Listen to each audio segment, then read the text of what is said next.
तो हेलो दोस्तों, स्वागत है आप सभी का हमारे यूट्यूब चैनल स्टूडेंट लाइफ में। तो आप सभी के ढेर सारे सवाल आ रहे थे कि बीपीएससी जो टीआरई 3 का एग्ज़ाम है उसका रिज़ल्ट कब तक आएगा, और अगर उसमें हमारे नंबर अच्छे नहीं आ रहे हैं तो आगे हम क्या करें। क्या बीपीएससी में अगर हमारा रिज़ल्ट नहीं हुआ तो हमारी जो जीवन है वो समाप्त हो जाएगी और हमारे पास आगे कुछ नहीं बचेगा। तो आज इस सब के विषय में हम यहाँ पे चर्चा करने वाले हैं।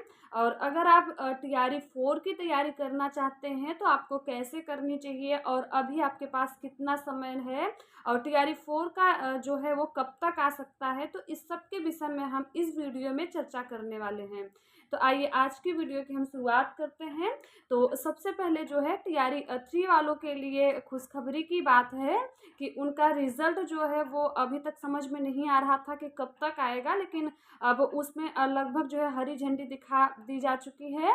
क्योंकि कल ही यह न्यूज़ आया है कि जो हेड मास्टर का एग्ज़ाम हुआ था बिहार में अभी, तो उसका जो रोस्टर है वह उन्होंने मतलब भेज दिया है आगे, जो कि विभाग को आज मिल गया होगा। तो उसका वो लोग रोस्टर जो है ऑफिशियल रूप से जारी करेंगे 1-2 दिन में, और उनका जो रिज़ल्ट है वो 10 अक्टूबर तक आने की पूर्ण संभावना है। और जो हमारा टीआरई 3 का है तो उसका कुछ जिला जो है उन्होंने मतलब कि भेज दिया है अपने यहाँ से कि कितने पद उनके यहाँ रिक्त हैं, लेकिन जो भी ज़िले में जो चीज़ें बची हैं विभाग ने उनको सख्त आदेश दिया है कि 1 अक्टूबर तक वो लोग निश्चित रूप से जो है भेज दें, जो कि मतलब 8 अक्टूबर तक विभाग को पूरी तरीके से मिल जाएगा। और 10 अक्टूबर तक मान लीजिए रोस्टर भी वो भी अच्छे से क्लियर हो जाएगा कि कितना मतलब सीटें हैं और किस चीज़ में, तो वो सारी चीज़ें अच्छे से पता चल जाएगी। और उन्होंने कहा है कि टीआरई 3 का रिज़ल्ट जो है 20 अक्टूबर तक संभवतः जारी हो जाएगा। तो आप लोग अपना टारगेट 20 अक्टूबर बना के चलिए। उसके बाद और उसमें अगर आपके नंबर अच्छे नहीं आ रहे हैं तो इसका मतलब ये नहीं है कि आगे आपके पास कुछ भी चीज़ें नहीं हैं। अगर आप यूपी के हैं तो आप सुपर टेट की तैयारी अच्छे से करिए, क्योंकि सुपर टेट की वैकेंसी आएगी ही आएगी, ऐसा बिल्कुल नहीं होगा कि वैकेंसी नहीं आएगी। तो थोड़ा लेट लपाट हो रहा है वो अलग की बातें हैं, लेकिन आगे चुनाव है और चुनाव के पहले निश्चित रूप से आपको वैकेंसी देखने को मिलेगी ही मिलेगी। क्योंकि अगर चुनाव है और वैकेंसी नहीं देंगे तो आपको भी पता है कि क्या होने वाला है। तो वैकेंसी आएगी, इसलिए आप जो है अपनी तैयारी को अच्छे से करते रहिए। और अगर आप बिहार के हैं या फिर आपका उद्देश्य है टीआरई 4 देना, तो आप टीआरई 4 की तैयारी करिए। अगर आपका टीआरई 3 में रिज़ल्ट हो जाता है तो और अच्छी बात है, और अगर नहीं होता है, मान लीजिए नहीं होता है, तो आप अपनी तैयारी बंद बिल्कुल मत करिए। मतलब आप रिज़ल्ट का वेट नहीं करेंगे, आप अपनी तैयारी को निरंतर करते रहेंगे।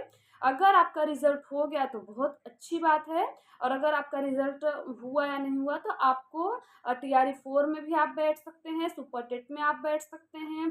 तो आप अपने तैयारी को निरंतर रखिए और तैयारी अच्छे से करते रहिए, आपका रिज़ल्ट निश्चित रूप से होगा।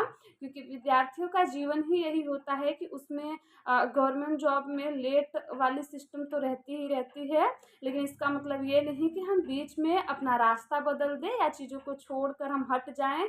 तो हमें ऐसा नहीं करना है, क्योंकि हमने 90% चीज़ों को पा लिया है, 90-95% चीज़ों को हमने पा लिया है। जो 2-5% है उसके लिए हम अपने रास्ते को बदलकर किसी अन्य कार्य में नहीं लग सकते हैं।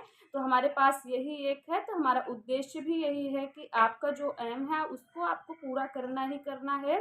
तो अगर आप उसको उसको आपको पूरा करना है तो आप निरंतर प्रयास करते रहिए। रिज़ल्ट जल्द जारी हो जाएगा, 20 अक्टूबर तक रिज़ल्ट जारी हो जाएगा। तो 20 दिन का टाइम आपको लॉस नहीं करना है, आपको 20 दिन पढ़ते भी रहना है, और रिज़ल्ट जब आ जाएगा उसमें जो भी चीज़ें होगी, परिणाम जो भी आएगा, आप उस हिसाब से अपने डिसीजन को लीजिएगा कि आपको आगे क्या करना है।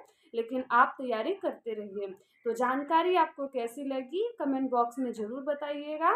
अगर आप नए हैं तो मेरे चैनल को सब्सक्राइब करिएगा एंड वीडियो को लाइक करिएगा। धन्यवाद।